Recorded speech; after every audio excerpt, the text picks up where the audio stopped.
آپ کسی ایک کمپنی کے امبریلا کے نیچے نہیں آتے، یا ساری ایک کمپنیاں اس طرح جب مختلف تشکیل پا لیتی ہیں تب بھی وہ ایک کنسورشیم بنا لیتے ہیں کہ ٹھیک ہے اب ہم ایک کنسورشیم کے ایک انڈر ہم اس چیز کو بائی کریں گے،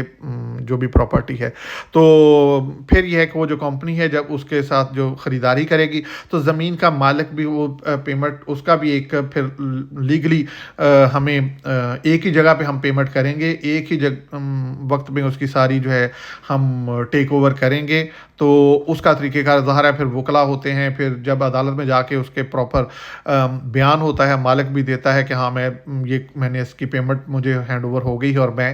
یہ عدالت میں جا کے آپ اپنا ڈرافٹ پے آرڈر دے دیتے ہیں، اور عدالت اس کی پھر ذمہ دار ہو جاتی ہے، اور عدالت کے سامنے مالکان پیش ہو کے تو وہ اپنی زمین جو ہے حوالے کر دیتے ہیں نئے مالک کے۔ تو اس طرح یہ ہے کہ یہ لیگلی اس کو پوری پروٹیکشن ہو جاتی ہے۔ تو پھر جب یہ زمین ہمارے پاس آ جائے گی، پھر یہ زمین جو ہے وہ پھر آسٹریلین کمپنی کے حوالے کی جائے گی، جس کا وہ پلان ہمیں دے چکے ہوں گے۔ اس پلان کے اکارڈنگ پھر اس پہ انشاءاللہ تعالی وہ کام سٹارٹ ہو جائے گا۔ تو یہ ساری اس کی صورتحال ہے۔ امید ہے کہ انشاءاللہ یہ پروجیکٹ بہت ہی کامیاب ہوگا، اور اس میں کسی بھی قسم کا کوئی رسک فیکٹر اتنا نہیں ہوگا، کیونکہ ظاہر ہے جب ہم ایک لیگل فارمیلٹیز ساری مکمل ہو چکی ہوں گی تو پھر آگے ہم پھر انشاءاللہ انتظار کریں گے کہ ہمیں بینیفٹس کب آتے ہیں، کیسے آتے ہیں، اور پھر جو اس پروجیکٹ کا جو باقی خد و خال ہیں وہ بھی آپ کے سامنے پیش ہو گئے کہ کس طرح آپ دیکھ لیں کہ یہ اس کے مختلف میں نے امیجز اس میں ویڈیوز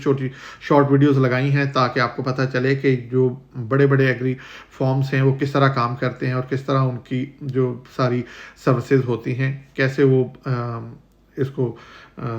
کتنی ہیوی مشینریز کو کس طرح یوٹیلائز کرتے ہیں۔ تو ظاہر ہے یہ چھوٹے چھوٹے ہم لوگ جو اگر انڈیویجولی کرنا چاہیں تو یہ ہم کسی بھی طرح یہ اس پوزیشن پہ نہیں ہے کہ ہم اس کو اچیو کر سکیں۔ تو یہ جو پروجیکٹ ہوگا، جیسے اسامہ صاحب کی ویڈیو میں انہوں نے بتایا کہ یہ مکمل طور پر سیکیور ہوگا، اس کے اندر سیکیورٹی کمپنیز ہوں گی جو اس کو مانیٹر کر رہی ہوں گی کہ کسی قسم کا کوئی وہاں پہ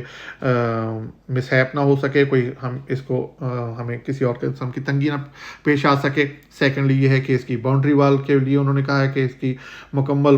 طور پر وہ باؤنڈری وال اس کی ہوگی۔ تو یہ ساری چیزیں اب یہ ہے کہ اگر یہ 6 لاکھ جو ہے پر ایکڑ ہمیں یہ مل رہی ہے زمین، اور یہ باقی ایکسپینڈیچرز ملا کے تقریباً 8 لاکھ پر ایکڑ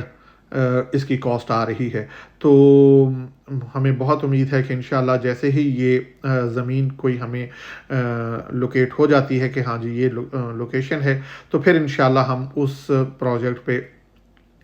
جلد از جلد اس کی کامیابیاں دیکھ سکیں گے، اور ہم اس کے نتائج کو جلد از جلد حاصل کر لیں گے۔ اور بظاہر جو لگ رہا ہے کہ جیسے ہی زمین اویلیبلٹی جو ہے اس کی ہے پوری کنفرم ہو جاتی ہے، تو ادھر سے جو ہمارا اپنا جو ایک کمپنی بھی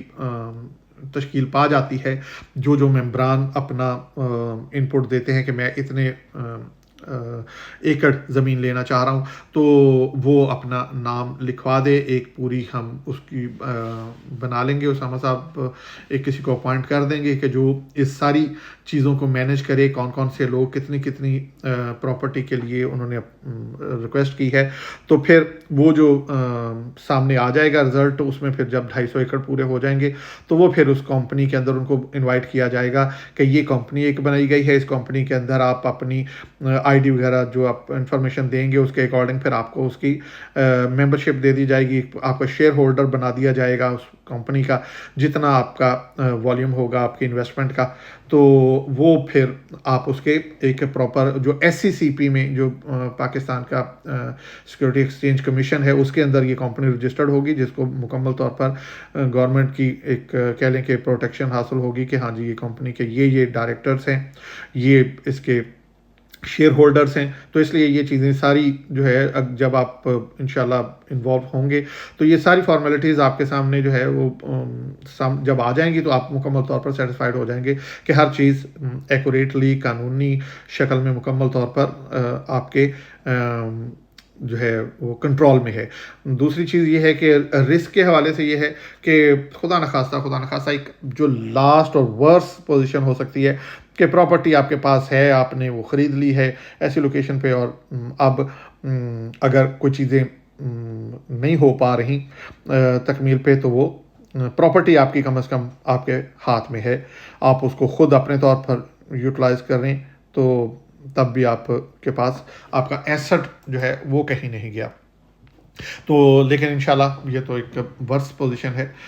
اور اب یہ ہے کہ امید ہے کہ انشاءاللہ یہ جلد از جلد ہمیں پراپرٹی اب مل جائے گی، اور اب آپ اس کے لیے اپنے نام تجویز کر دیں. ہاں دوسرا یہ ہے کہ اس پراپرٹی میں شاید جب ہم اس کو ہمیں پراپرٹی ملے گی، کوئی نظر آ جائے گی، تو ظاہر ہے اس کے لیے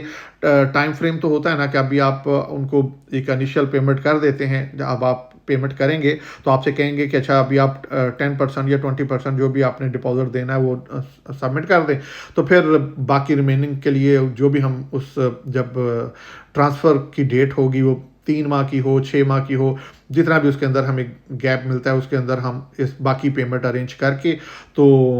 ہم انشاءاللہ پھر اس پراپرٹی کو ٹیک اوور کر لیں گے اور وہ اس کمپنی کے نام پہ آ جائے گی. اب فردر ایک جو کچھ سوال باقی ہے وہ یہ ہے کہ آپ کی ایلوکیشن، کہ آپ کا کون سا پارٹ آپ کا ہے. تو اس کے لیے جو اسامہ صاحب نے بھی بتایا کہ اتنی بڑی جگہ پہ آپ اس طرح شاید آپ کو ایلوکیٹ کرنا مشکل ہو جائے، یہ پرابلم آ سکتی ہے اس حوالے سے کہ لوکیشن آپ کو ایلوکیٹ کی جائے. تو اس کے لیے یہ ہے کہ جب آپ کمپنی میں ہیں تو ساری پراپرٹی سبھی کی ہے، تو اس کو ہم کسی وقت بھی اس کو یہ تو ہونا نہیں ہے کہ ہاں جی اب اس میں سے کوئی بندہ الگ ہونا چاہے، وہ الگ نہیں ہوگا، وہ اپنی چیز کو فروخت کر دے گا ایٹ دیٹ ٹائم جب بھی اس کو چاہیے ہوگا. ہاں جو اس کا پورشن ہم رکھیں گے پراپرٹی کا، جو یہ رکھا جائے گا کہ رہائشی ایریا کے طور پر، ہاں اس کے اندر پھر جو ایلوکیشن ہے وہ اس کو ہم دیکھ لیں گے کہ وہ جو پارٹ ہے اس کے اندر ہم نے کس کو کس طرح دینا ہے. اس کے اوپر سوال کو ہم لانچ کر سکتے ہیں، اس کا جو ایک وے فارورڈ فردر انشاءاللہ نکل آئے گا اور ہم اس کو ڈسکس کر لیں گے اسامہ صاحب کے ساتھ. تو اب میرا خیال ہے کہ یہ ساری چیزیں آپ کے سامنے آ گئی ہیں، کیسے یہ انشاءاللہ پایہ تکمیل پر پہنچے گا. اللہ آپ کا اور ہمارا حامی و ناصر ہو، اللہ تعالی ہمیں اس مقصد میں کامیاب کرے.